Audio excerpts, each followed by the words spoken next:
Two Trees field in Horton Green is owned by the council, who are preparing a planning application to create 200 new homes on that site. A petition with 1,400 signatures has been passed on to the Secretary of State, and gathering against the potential development took place last month. Andrew Gwynne is the Labour MP for Denton and Reddish. Morning, Andrew. Good morning. Have they got a point? They're talking about the fact that there could be a lot more noise. The traffic is going to be horrendous without a new road. Well, that's absolutely right, and I think that is one of the prime concerns of residents in Horton Green.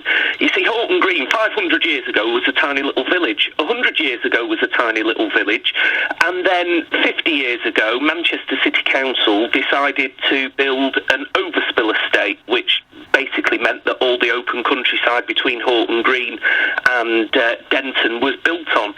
But the road infrastructure was still the same that served Horton Green when it was a tiny little village. Literally, you have one lane in, Two Trees Lane, and one lane out, Mill Lane.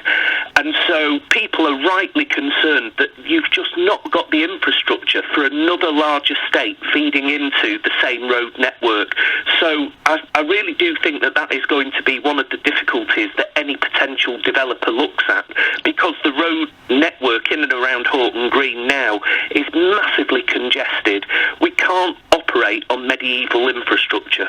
The point that Councillor Jim Fitzpatrick made when we joined us earlier from Tameside Council was the fact that when they knocked down the school, that they'd already said that this was going to be a development. Was that not the time to actually make these objections?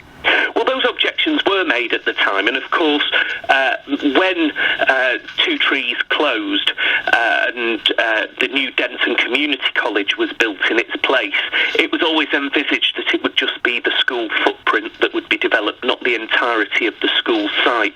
And I think that's where residents now are looking at whether or not there should be some protection of some of the open space around the school as well. Because, of course, it's also about the quality of the environment for the people of Horton Green. But you'll know yourself, Andrew, we're desperately short of houses. There's surely a good thing. Well, look, housing is needed. It's needed across Tameside, and there are a variety of sites that are coming forward through the pipeline for housing that most people would support. I think what the people of Horton Green are concerned about here are two things. One is the loss of open space in what is now quite a heavily built-up area. But more importantly, and it goes back to the first point, and that is that they are operating on medieval infrastructure of one lane in and out of the village.